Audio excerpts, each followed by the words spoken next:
Hello viewers, আমি জাহাঙ্গীর হোসেন। আজকে আমি নিয়ে এসেছি complete course ethical hacking. Ethical hacking perform করার জন্য কেলি লিনাক্সের এই বেসিক বিষয়গুলির নলেজ থাকা আবশ্যক।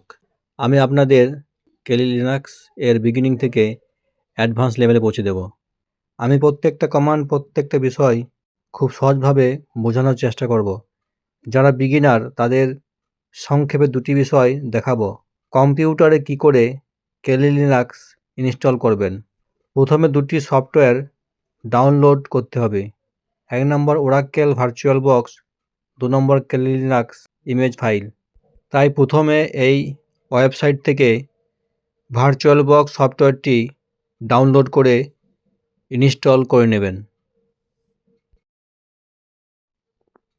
এরপর উপরের দিকে ডাউনলোড অপশনে ক্লিক করবেন। আমি উইন্ডোজ ব্যবহার করি, তাই আমি প্রথমটা ডাউনলোড করব। এরপর ডান দিকে এক্সটেনশন ফাইলটাও ডাউনলোড করে রাখবেন। আমার কাছে অলরেডি ফাইল দুটি আছে, তাই ক্যান্সেল করলাম।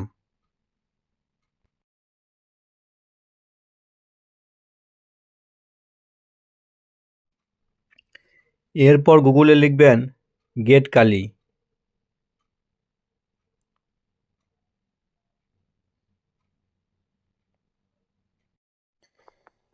এখানে একটা বিষয় লক্ষ্য করুন, আমি ভার্চুয়াল বক্সে ইনস্টল করব, তাই ভার্চুয়াল বক্সে রাইট ক্লিক করে কপি লিঙ্ক অ্যাড্রেস করব।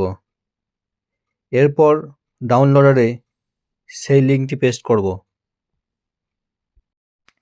আপনারা এই ডাউনলোডারটি ব্যবহার করতে পারেন, এটি সম্পূর্ণ ফ্রি।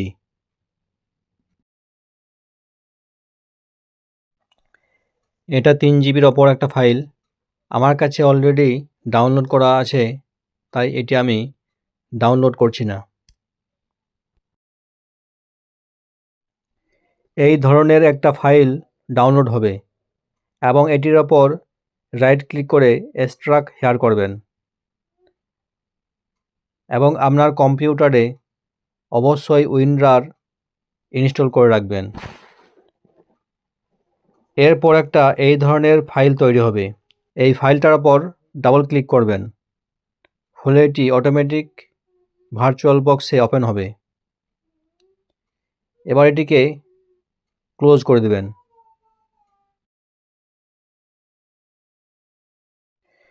এরপর সেটিংস আইকনে ক্লিক করে নিজেদের মতো সেটিংস কাস্টমাইজ করে নেবেন। মিনিমাম 1 জিবি র্যাম এবং স্টোরেজ 50 জিবি রাখবেন এবং ইউএসবি 3.0 করবেন। এরপর স্টার্টে ক্লিক করবেন। এই পদ্ধতিতে কালি লিনাক্স ইনস্টল না করেই আপনি সহজেই ব্যবহার করতে পারবেন। এখানে ডিফল্ট ইউজার নেম এবং পাসওয়ার্ড দেবেন স্মল লেটারে কালি এবং লগইনে ক্লিক করবেন। কালি লিনাক্স সাকসেসফুলি লগইন হয়েছে। আপনি যদি লিনাক্স এবং হ্যাকিংয়ে মাস্টার হতে চান, তাহলে আমাকে ফলো করুন। প্রথমে এই ছোট ছোট বিষয়গুলি শিখে রাখুন। ডেস্কটপে রাইট ক্লিক করবেন, তারপর ডেস্কটপ সেটিংস। এখান থেকে আপনি ওয়ালপেপার চেঞ্জ করতে পারবেন। এবার টার্মিনাল ওপেন করব এবং ফন্ট সাইজ এবং কালার একটু চেঞ্জ করব। তার জন্য সেশনে ক্লিক করব এবং নিচের দিকে প্রেফারেন্স, এখানে ফন্ট চেঞ্জে ক্লিক করব। সাইজ 10 to 11 এবং ফন্ট হ্যাক, ওকে। এরপর colour scheme, Kali dark to green on black এবং অ্যাপ্লাই ওকে। ব্ল্যাকের ওপর গ্রিন, ক্লিয়ার। এবার আসা যাক মেন টপিকে। এসেনশিয়াল লিনাক্স কমান্ডগুলির ব্যবহার শিখে নিন।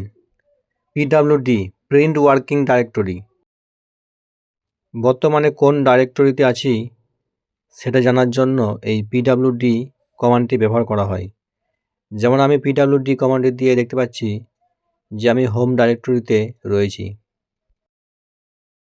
LS list directory content. ডাইরেক্টরির মধ্যে কি কি ফাইল ফোল্ডার আছে দেখার জন্য এটি ব্যবহার হয়। আমি যখন এখানে এলএস কমান্ড দিলাম তখন দেখাচ্ছে যে আমার হোম ডাইরেক্টরির মধ্যে কি কি ফোল্ডার রয়েছে। Next command dir। এই কমান্ডটি উইন্ডোজে ব্যবহার হয় এবং লিনাক্সে এই কমান্ডটি এলএসের মতোই কাজ করে। Next command help. এবার দেখাবো যে হেল্প কমান্ডটি কোথায় কিভাবে ব্যবহার করা হয়। এখানে টাইপ করব পিডব্লিউডি স্পেস $হেল্প। এখানে পিডব্লিউডির সমস্ত রকম ম্যানুয়াল দেখাবে। এই কমান্ডটি এই ভার্সনে সাপোর্ট করছে না, এটা আপগ্রেড করার পরে সাপোর্ট করবে। তাই অন্য একটা কমান্ড দিয়ে পিডব্লিউডির ম্যানুয়াল দেখব। তাই টাইপ করব MAN স্পেস পিডব্লিউডি। এখানে পিডব্লিউডির সমস্ত রকম ম্যানুয়াল পেয়ে যাবেন।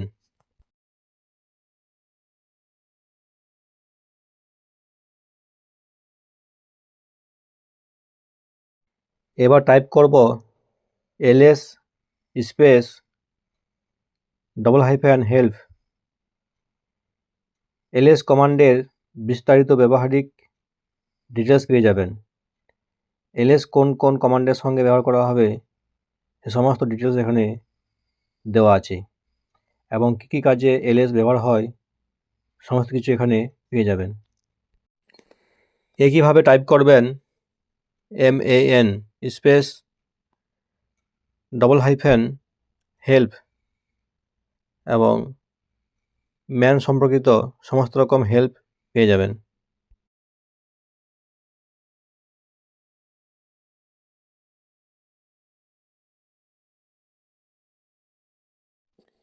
এবার হোয়াট ইজ কমান্ডের ব্যবহারিক প্রয়োগ শিখে নেব। এটি মূলত কমান্ডের সংক্ষিপ্ত বর্ণনা দেওয়ার জন্য ব্যবহার হয়। যেমন what is dir, list directory content. What is ls, what is PWD, what is man, etc. এবার শেখাবো সবথেকে গুরুত্বপূর্ণ essential command cd। cd means change directory. এই কমান্ডটি ডাইরেক্টরির মধ্যে চলাফেরা করার জন্য ব্যবহার করা হয়। এবার চলুন এর ব্যবহারিক প্রয়োগ দেখা যাক। এখন আমরা হোম ডাইরেক্টরির ভিতরে আছি। ls করে দেখে নিলাম। এবার cd space dot enter press করলে প্যারেন্ট ডাইরেক্টরিতে ফিরে যাব। এরপর cd স্পেস -এন্টার করলে আগের ডাইরেক্টরিতে ফেরত যাব এবং cd স্পেস / এন্টার করলে রুট ডাইরেক্টরিতে পৌঁছে যাব এবং cd স্পেস ট্যাব প্রেস করলে সম্ভাব্য ডাইরেক্টরিগুলি দেখাবে এবং তাতে ভুল কম হবে।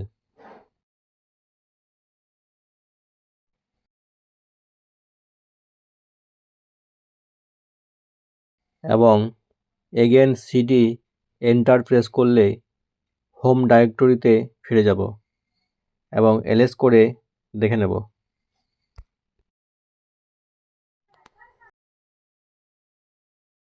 এক ডাইরেক্টরি থেকে অন্য ডাইরেক্টরিতে যাওয়া, এটি দুইভাবে যাওয়া যায়, অ্যাবসলিউট পাথ এবং রিলেটিভ পাথ।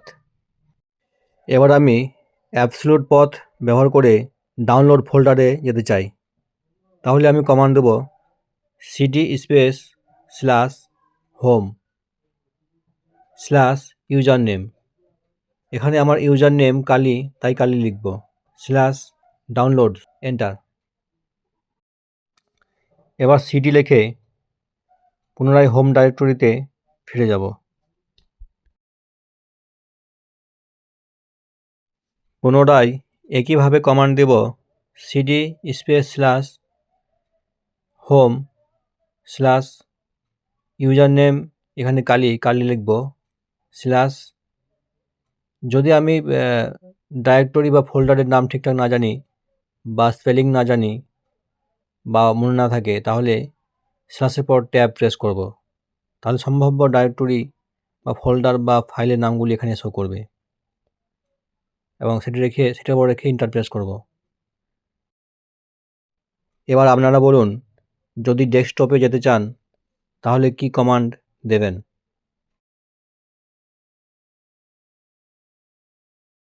তাহলে কমান্ড দেবেন CD space slash home slash user name, আমার এখানে কালী আছে তাই কালী লিখব, স্ল্যাশ ডেস্কটপ, এন্টার। তাহলে আমি ডেস্কটপে পৌঁছে যাব। এবার দেখাবো রিলেটিভ পাথ। এখানে আপনি সম্পূর্ণ পাথ ব্যবহার না করেও ডেস্কটপ থেকে ডাউনলোড থেকে ডকুমেন্ট অথবা ডকুমেন্ট থেকে ডেস্কটপে নেভিগেশন করতে পারবেন। তাই সিম্পলভাবে টাইপ করবেন সিডি স্পেস এবং যে ফোল্ডার, ফাইল বা ডাইরেক্টরিতে যেতে চান সেই directory name, enter. Again CD space FF3, enter. এখানে একটা বিষয় লক্ষ্য রাখবেন, বর্তমানে আমি হোম ডাইরেক্টরিতে ডাউনলোড ফোল্ডারের মধ্যে FF3 ফোল্ডারে আছি, তাই এখান থেকে ডাইরেক্ট অন্য কোনো ফোল্ডার বা ডাইরেক্টরিতে যেতে পারবো না। তার জন্য আমাকে সিডি এন্টার প্রেস করে প্রথমে হোম ডাইরেক্টরিতে আমাকে ফিরে যেতে হবে। তারপর সেখান থেকে যে কোনো ফোল্ডার, ফাইলে যেতে পারবো। তাই আমি সিডি এন্টার প্রেস করে হোম ডাইরেক্টরিতে ফিরে গেলাম। এরপর আমি মিউজিক ফোল্ডারে যেতে চাই, তার জন্য কমান্ড দেব CD space music slash, enter. এইভাবে সিডি এন্টার। এবার বলুন তো, ডেস্কটপে যেতে গেলে কি কমান্ড দেওয়া লাগবে? Simple, CD space desktop slash, enter.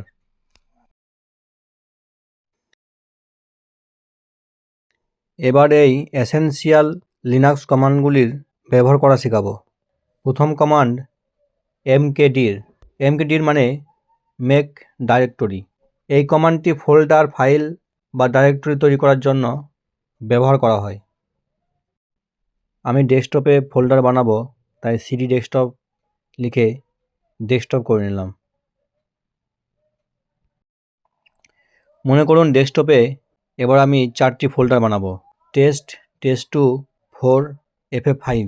তো তার জন্য কমান্ড দেবো mkdir space test two space test space 4 space FF5, enter.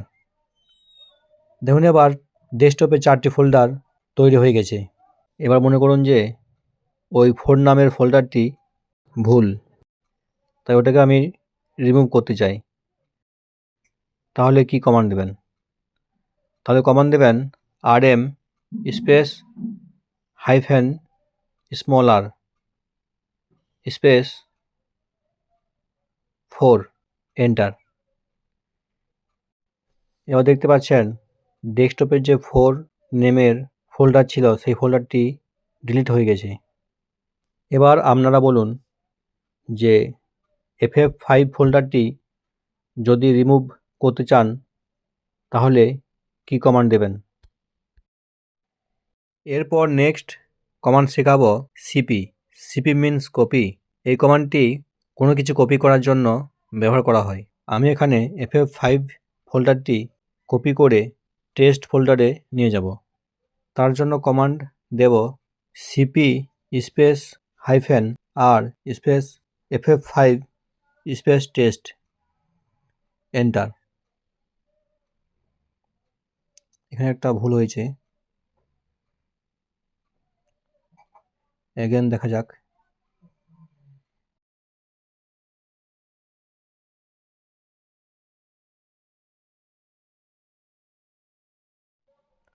No search file, এখানে একটা ভুল হচ্ছে। প্রথমে সিডি স্পেস ডেস্কটপ লিখে ডেস্কটপ করে নিতে হবে। এরপর এগেন কমান্ড দেব CP space -r space ff5 space test, enter. এবার আমি দেখে নিচ্ছি যে ফোল্ডারটি কপি হয়েছে কিনা। তার জন্য এই টেস্ট ফোল্ডারটি ওপেন করে দেখছি। এখানে দেখতে পাচ্ছেন যে ff5 নামে একটা ফোল্ডার রয়েছে, তার মানে এটা কপি হয়েছে। ওকে। এরপর নেক্সট কমান্ড ক্যাট মিনস কনকাটেনেট। এই কমান্ডটি মূলত ফাইলের মধ্যে কি কন্টেন্ট আছে সেটা দেখার জন্য ব্যবহার করা হয়, অথবা ফাইলে কিছু লেখার জন্য ব্যবহার করা হয়। Example cat space greater than file, enter. এবার কিছু লিখুন, hello friend, how do you do, এবং কন্ট্রোল জেড করলে এই টেক্সটটি সেভ হবে। এরপর নেক্সট কমান্ড এমভি। এই এমভি কমান্ডটি ফাইল ফোল্ডার মুভ করার কাজে ব্যবহার করা হয়। এক্সাম্পল ডেস্কটপে যে ফাইল রয়েছে সেই ফাইলটি আমি test2 ফোল্ডারে মুভ করতে চাই। তার জন্য কমান্ড দেব MV space file space test2, enter. এখানে দেখতে পাচ্ছেন যে ফাইলটি টেস্ট ফোল্ডারের মধ্যে মুভ হয়ে গেছে। এরপর নেক্সট কমান্ড chmod। এই কমান্ডটি মূলত পারমিশন মোড চেঞ্জ করার জন্য ব্যবহার করা হয়। কোনো ফোল্ডার বা ফাইলের রিড রাইট এক্সিকিউট পারমিশন দেওয়া বা কেড়ে নেওয়ার জন্য এই কমান্ডটি ব্যবহার করা হয়। চলুন এবার প্র্যাকটিক্যাল করে দেখা যাক। তাই কমান্ড দেব chmod space +x space file বা ফোল্ডার নেম। যে ফাইল বা ফোল্ডারটি পারমিশন এক্সিকিউট করতে চান সেই ফাইল বা ফোল্ডারের নাম দেবেন এবং এন্টার প্রেস করবেন। chmod space +x space file name, এই কমান্ডটি এক্সিকিউট পারমিশন দেওয়ার জন্য ব্যবহার করা হয়।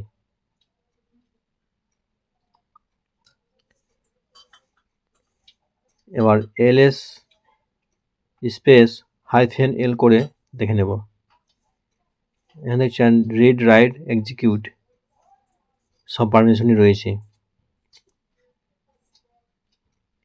এবার এক্সিকিউট পারমিশন কেড়ে নেব। তাই কমান্ড দেব chmod space -x space file বা ফোল্ডার নেম, এন্টার, এবং ls স্পেস -l। এখানে দেখতে পাচ্ছেন যে রিড রাইট পারমিশন রয়েছে, এক্সিকিউট পারমিশন নেই।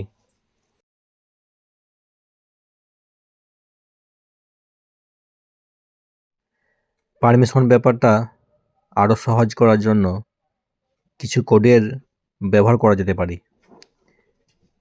যেমন chmod space 755 space file folder name.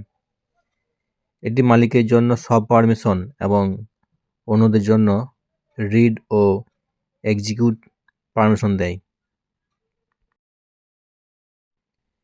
Next command chmod space 600 space file folder name. এই কমান্ডটি শুধু মালিকের জন্য রিড এবং রাইট পারমিশন দেয়। কনসেপ্ট আরও ক্লিয়ার করার জন্য সিডি ডেস্কটপ লিখে ডেস্কটপ করে নিলাম। এরপর কমান্ড দেব chmod স্পেস 600 এবং ফাইলের জায়গায় ফোল্ডার নেম দেব টেস্ট, এন্টার। এবার ls স্পেস -l করে দেখে নেব। এখানে দেখতে পাচ্ছেন যে ডেস্কটপে 3টি ফোল্ডার রয়েছে, ff5, টেস্ট এবং টেস্ট2। যেহেতু আমি টেস্ট ফোল্ডারটি বেছে নিয়েছি, তাই শুধুমাত্র টেস্ট ফোল্ডারের পারমিশন পরিবর্তন হয়েছে। টেস্ট ফোল্ডারের শুধুমাত্র মালিকের জন্য রিড এবং রাইট পারমিশন রয়েছে। এরপর next command chmod space u+x space file folder name, এটি মালিকের জন্য এক্সিকিউট পারমিশন দেয়।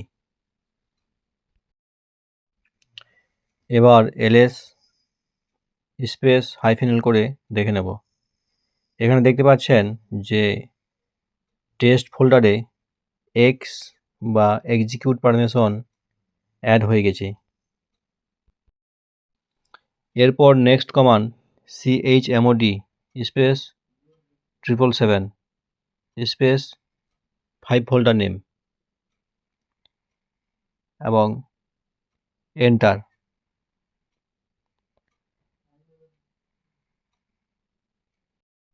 ls স্পেস -l করে দেখতে পাচ্ছি যে ff5 ফোল্ডারটির সবার জন্য সব পারমিশন দিয়ে রেখেছে।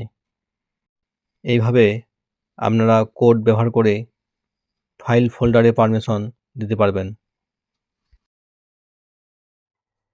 এখন আপনাদের দেখাবো যে লোকাল ইউজার এবং রুট ইউজারের মধ্যে পার্থক্য কী এবং এদের ব্যবহার পদ্ধতি।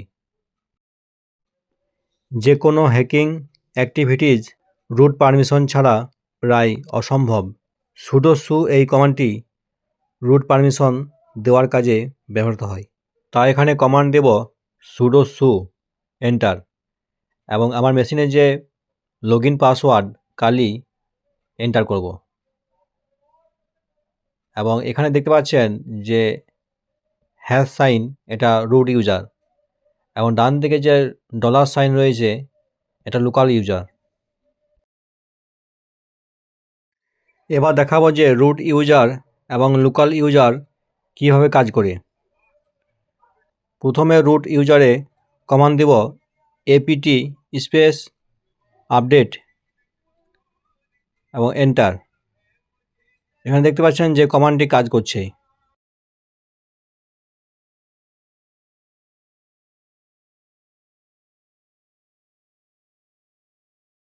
সেম একই কমান্ড লোকাল ইউজারে দেব apt স্পেস আপডেট।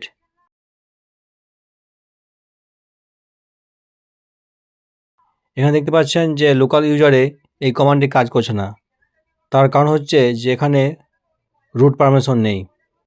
এবার লোকাল ইউজারে যদি সেম কমান্ড চালাতে হয় তবে কমান্ডের আগে sudo লিখতে হবে। Example sudo space apt space update, enter, এবং এখানে আপনাদের লগইন পাসওয়ার্ড দেবেন। এখানে দেখতে পাচ্ছেন যে কমান্ডটি কাজ করছে। এখানে শুধু আপগ্রেড করতে হবে। 71 প্যাকেজেস ক্যান বি আপগ্রেড, 71টি ফাইল আপগ্রেডে পেন্ডিং হয়ে আছে, তাই আমাকে আপগ্রেড করতে হবে। তাই সেম একইভাবে যদি আপগ্রেড করি তাহলে কমান্ড দেব sudo space apt space upgrade, enter. এখানে দেখতে পাচ্ছি যে একটা এরর দেখা দিয়েছে, dpkg। প্রথমে এই প্রবলেমটি সলভ করতে হবে, তারপর আপগ্রেড কমান্ডটি কাজ করবে। প্রথমে দেখা যাক যে আপডেট এবং আপগ্রেডের মধ্যে পার্থক্য কী। আপডেট কমান্ডটি প্যাকেজ তালিকা আপডেট করার জন্য ব্যবহার করা হয় এবং আপগ্রেড কমান্ডটি ইনস্টলকৃত প্যাকেজ বা টুলগুলি আপডেট করতে ব্যবহার করা হয়। যেমন মোবাইলের প্লে স্টোর আপডেট করা এবং মোবাইলের মধ্যে ইনস্টলকৃত অ্যাপগুলি আপডেট করা এক নয়, সেরকম কালি লিনাক্সের আপগ্রেড এবং আপডেট এক নয়। যদি রুট ইউজারে আপগ্রেড কমান্ডটি চালাতে হয় তাহলে কমান্ড দেবেন apt স্পেস আপগ্রেড। আর যদি লোকাল ইউজারে কমান্ডটি চালাতে হয় তাহলে কমান্ড দেবেন sudo space apt space upgrade, অথবা এর পরিবর্তে ফুল আপগ্রেড করতে পারেন। তার জন্য রুট ইউজারে কমান্ড দেবেন apt স্পেস ফুল -আপগ্রেড এবং লোকাল ইউজারে sudo space apt space full -upgrade.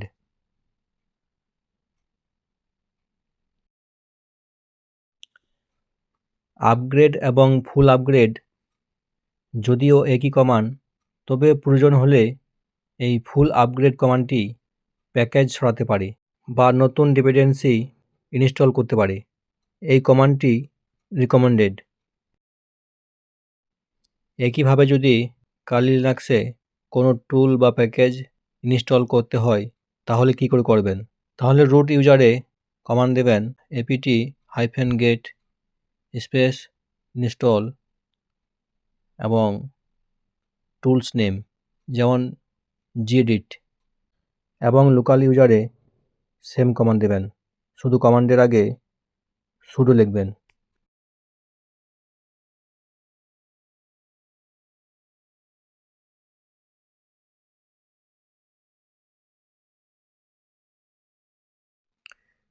এবার দেখাবো যে dpkg এররটি কিভাবে সলভ করা যায়। তার জন্য কমান্ড দেব, যেহেতু রুট ইউজার তাই কমান্ড দেব dpkg space $configure space -a, enter.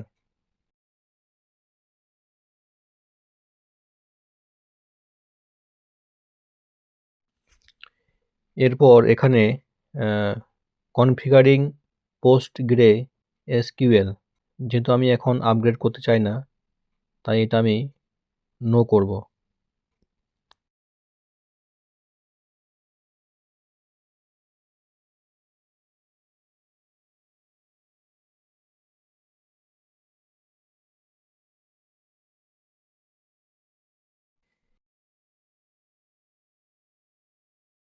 এরপর পুনরায় gedit টুলটি ইনস্টল করা যাক। দেখতে পাচ্ছেন যে এবার এই কমান্ডটি সঠিকভাবে কাজ করছে এবং এটি ইনস্টলও হয়ে গেছে। এখানে বলা আছে use sudo apt auto remove to remove them. তো তার জন্য এই কমান্ডটি চালিয়ে দেখব। তো রুট ইউজার হওয়ার জন্য এখানে sudo কমান্ডটি দেব না, শুধু কমান্ড দেব apt স্পেস অটো রিমুভ এবং এন্টার। Yes, enter.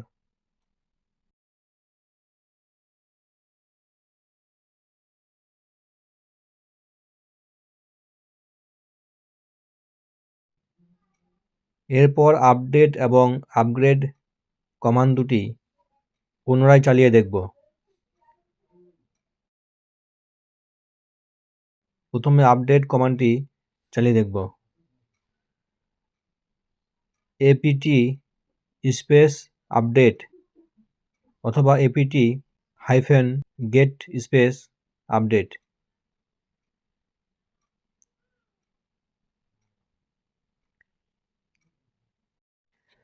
আপডেট ডান। এবার লোকাল ইউজারে দেখব।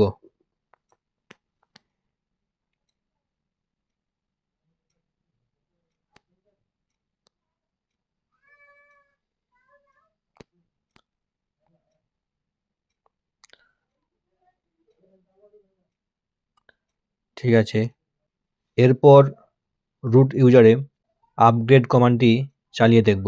apt space upgrade.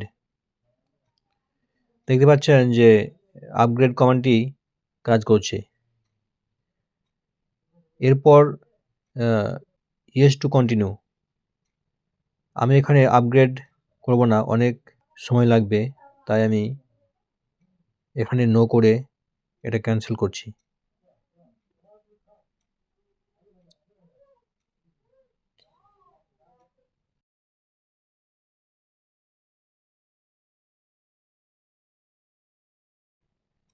এবার লোকাল ইউজারেও দেখব sudo apt আপগ্রেড।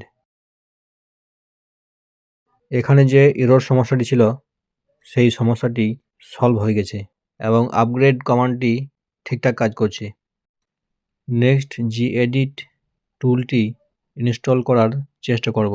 তার জন্য কমান্ড দেব apt-get space install space gedit। এরপর গিট ইনস্টল করা দেখাবো।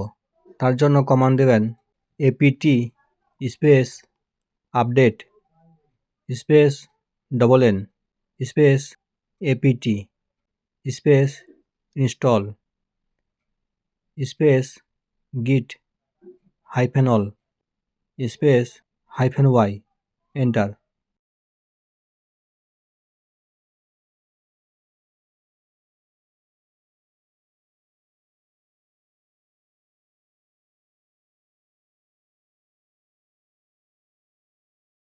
এরপর দেখাবো যে গিটহাব থেকে সফটওয়্যারের ইউআরএল কপি করে সেটা কিভাবে কালি লিনাক্সে ইনস্টল করা যায়।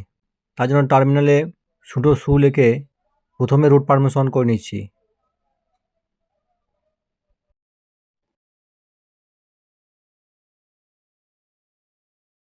এরপর কমান্ড দেবেন git স্পেস ক্লোন স্পেস এবং ব্রাউজারে গিটহাব ওয়েবসাইট ওপেন করবেন এবং সেখানে একটা অ্যাকাউন্ট ক্রিয়েট করবেন। আমার অলরেডি অ্যাকাউন্ট করা আছে। এবার আমি এখানে ব্রাউজারে টাইপ করব github.com।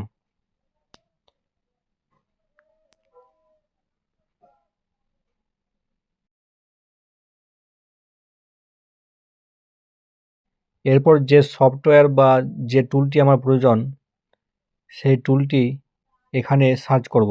সেই টুলটির নাম লিখে সার্চ করব। যেমন আমি টাইপ করছি ngrok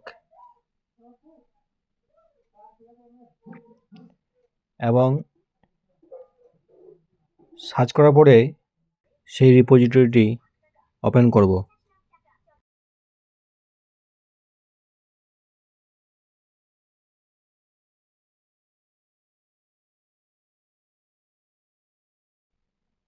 এবং ডান দিকে কোড লেখা আছে, সেই কোডে ক্লিক করব।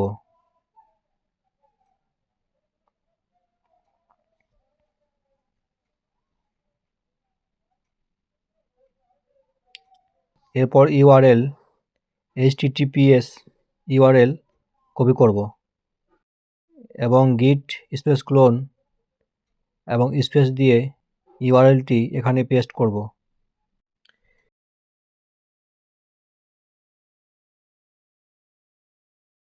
এই টুলটি অলরেডি ইনস্টল হয়ে আছে, তাই দ্বিতীয়বার ইনস্টল হবে না।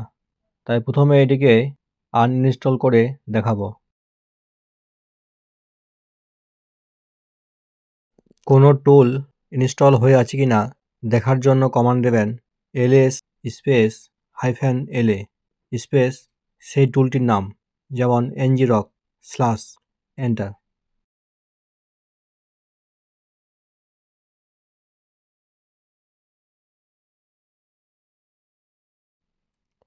এবার এই টুলটি রিমুভ করার জন্য বা আনইনস্টল করার জন্য কমান্ড দেবেন rm স্পেস -rf স্পেস সেই টুলটির নাম, যেমন ngrok এবং এন্টার। ngrok টুলটি রিমুভ হয়ে গেছে।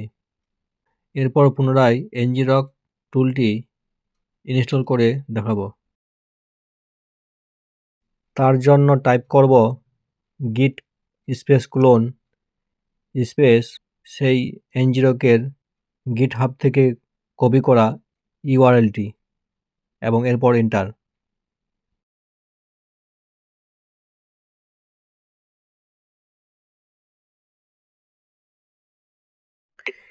ইনস্টলেশন ডান।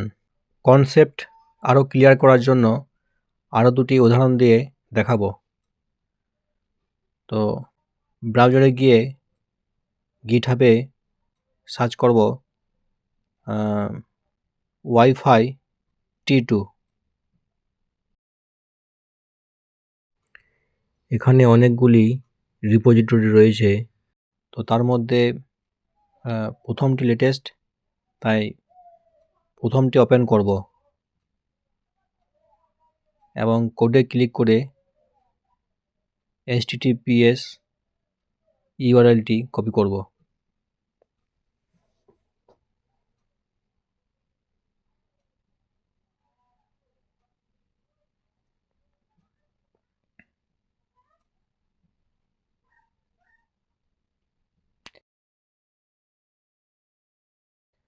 এবং টার্মিনালে git স্পেস ক্লোন স্পেস দিয়ে এখানে রাইট ক্লিক করে পেস্ট ক্লিপবোর্ডে ক্লিক করব এবং এন্টার করব। ওয়াইফাই T2 অলরেডি এক্সিস্ট, এটি অলরেডি আছে। যাই হোক, এখানে আমাদের বেসিক কনসেপ্টটাই মেন জিনিস। আপনারা বুঝতে পারলেন যে কিভাবে ইউআরএল দিয়ে টার্মিনালের মাধ্যমে টুলগুলি ইনস্টলেশন করা যায়। চলুন আর একটা উদাহরণ দিয়ে দেখাই। প্রথমে এটা ক্লিয়ার করে নিই। চলুন সেম একইভাবে কমান্ড দেব git space clone space GitHub থেকে যে কোনো টুলসের ইউআরএল। এবার গিটহাবে গিয়ে লিখব yarcrack -ng এবং এই টুলটি কার্লি লিনাক্সে ইনস্টল করব। এখানে প্রথমটা দেখতে পাচ্ছেন যে লেটেস্ট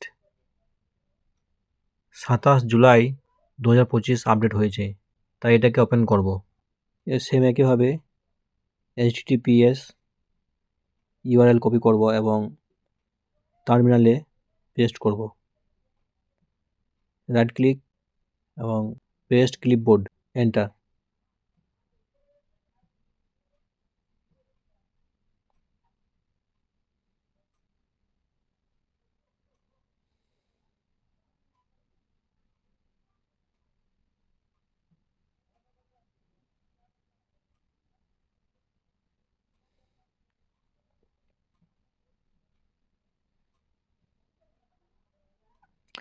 ইয়ারক্র্যাক টুলটি ইনস্টল হয়ে গেছে। আপনারা বুঝতে পারলেন যে কিভাবে গিটহাব থেকে ইউআরএল কপি করে টার্মিনালের মাধ্যমে ইনস্টল করা যায়।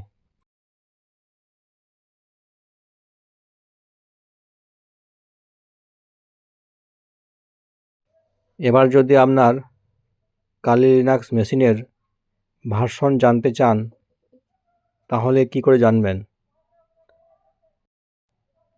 তো তার জন্য কমান্ড দেবেন uname স্পেস -r এবং এন্টার প্রেস করবেন।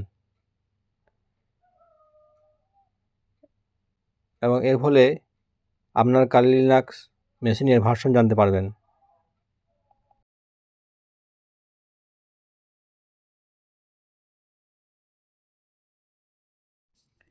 এখানে যে টুলসগুলি দেখতে পাচ্ছেন, নেক্সট ভিডিওতে এই টুলগুলি প্র্যাকটিক্যাল করে দেখাবো। এই টুলগুলি সাধারণত cyber security, penetration testing, network administration ও ডিজিটাল ফরেনসিক কাজে ব্যবহৃত হয়। এখানে কিছু টুল সম্বন্ধে সংক্ষেপে বলবো। যেমন প্রথমে আছে রেকনেসাস। এটির লক্ষ্য হলো সিস্টেম বা নেটওয়ার্ক সম্পর্কে তথ্য সংগ্রহ করা, যেমন নেটওয়ার্ক স্ক্যানিং, ডোমেন তথ্য সংগ্রহ, সোশ্যাল ইঞ্জিনিয়ারিং ইত্যাদি। এরপর টুলটির নাম ইনিশিয়াল অ্যাক্সেস। এটির লক্ষ্য হলো নেটওয়ার্ক বা সিস্টেমে প্রথম প্রবেশের পথ তৈরি করা, যেমন phishing, exploit public application, remote service abuse. এরপর টুলটি হলো এক্সিকিউশন। এর কাজ হলো স্ক্রিপ্ট এক্সিকিউট করা, ম্যালওয়্যার ডিপ্লয় করা ইত্যাদি। এরপরে আছে পারসিস্টেন্স। এর কাজ হলো সিস্টেমে দীর্ঘস্থায়ী অ্যাক্সেস বজায় রাখা, যেমন ব্যাকডোর ইনস্টল করা, টাস্ক শিডিউল ইত্যাদি। এরপর আছে ডিফেন্স ইভাসন। এটি দিয়ে সিকিউরিটি ডিটেকশন এড়ানো যায়, যেমন অ্যান্টিভাইরাস বাইপাস করা, লগ মুছে ফেলা, ফাইল ইনক্রিপ্ট করা ইত্যাদি। এরপর আছে ক্রেডেনশিয়াল অ্যাক্সেস। এটি দিয়ে সিস্টেম বা ব্যবহারকারীর ক্রেডেনশিয়াল সংগ্রহ করা হয়, যেমন পাসওয়ার্ড ডাম্প, কিলগিং, ব্রুট ফোর্স আক্রমণ ইত্যাদি। এরপর আছে লিটারাল মুভমেন্ট। এটি দিয়ে একটি সিস্টেম থেকে অন্য সিস্টেমে যাওয়া, যেমন remote desktop, share access, pass the hash ইত্যাদি। এরপর আছে এক্সফিল্ট্রেশন। এটি দিয়ে চুরি করা ডেটা আক্রান্ত সিস্টেম থেকে বের করা হয়, যেমন ডেটা কম্প্রেস, ইনক্রিপ্ট, ক্লাউডে আপলোড করা। তারপর আছে ফরেনসিস।